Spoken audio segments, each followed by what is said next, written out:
Саров, менявший имена и надолго исчезнувший из географических карт, стал столицей новой атомной страны. Это было сердце мегапроекта, не имевшего аналогов в отечественной истории. Невиданный прежде исторический вызов встал перед нашим народом 16 июля 1945 года. Ядерная монополия США поставила весь мир перед угрозой глобального диктата. На этот вызов надо было ответить. Иного выбора у страны не было. 9 апреля 1946 года было принято постановление Совета министров СССР о создании конструкторского бюро номер 11. Именно здесь, в условиях напряженной работы, сформировалась команда патриотов, ученых, новаторов, силами которой в кратчайшие сроки был создан ядерный щит Родины.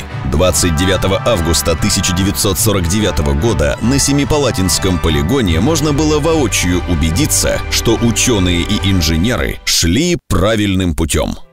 Уже 12 августа 1953 года Советский Союз первым в мире испытал термоядерное оружие. Появились новые задачи – совершенствование ядерных вооружений, улучшение их надежности, эффективности, безопасности. В 1967 году КБ-11 стал называться ВНИЭФ – Всесоюзный научно-исследовательский институт экспериментальной физики. В 1992 году РФЯЦ ВНИЭФ получил статус Российского федерального ядерного центра. Роль ВНИЭФ как гаранта национальной безопасности становится очевидной. Город приобретает качество территории, имеющей все условия для развития отечественной интеллектуальной элиты и научного сообщества. Заходя в зал, где его чествовали, Федор Романович Мамонов растерялся. Ветеран был приятно удивлен тем, сколько людей пришло поздравить его со столетием.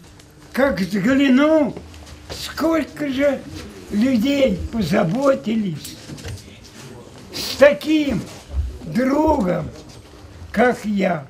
Спасибо вам! Пообщаться с юбиляром – особая честь. Только подумать, он родился при императоре, жил в Советском Союзе и Российской Федерации, рос в послереволюционное время и прошел через всю Великую Отечественную войну. А после приехал в Саров, тогда Арзамас-16, поступил на службу в пожарную часть и был одним из тех, кто строил наш город. Не было ничего в этом городе. Сварку делают, где колючую проволоку найдут, где чего. А все терпели, все радовались.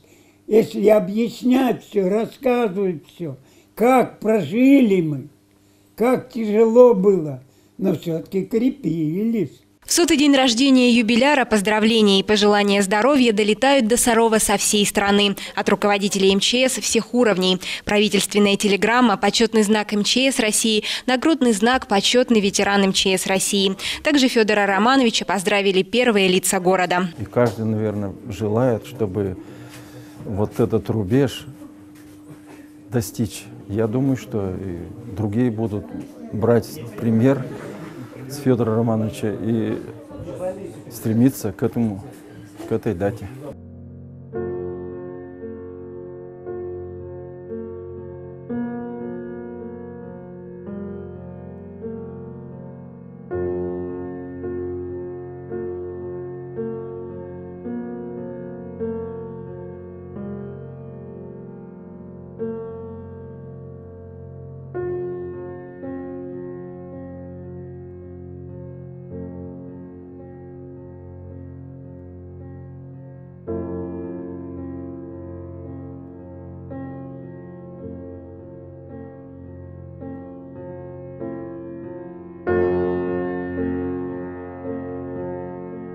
В подразделениях МЧС трудятся настоящие профессионалы, люди, для которых постоянный риск – это обычная повседневная работа. Они ежедневно предотвращают тяжкие последствия катастроф, разгула стихии или просто идут на выручку тем, кто попал в сложную ситуацию. Отвага и мужество, готовность к самопожертвованию во имя спасения жизни людей всегда отличали представителей этой профессии. Каждый день работы здесь оценивается самыми дорогими показателями – спасенными человеческими жизнями. Хочу поздравить всех коллег своих, наверное, с Днем Спасателя. Сегодня у нас профессиональный праздник. Пожелать всего самого-самого лучшего, здоровья, удачи, успехов, семейного благополучия.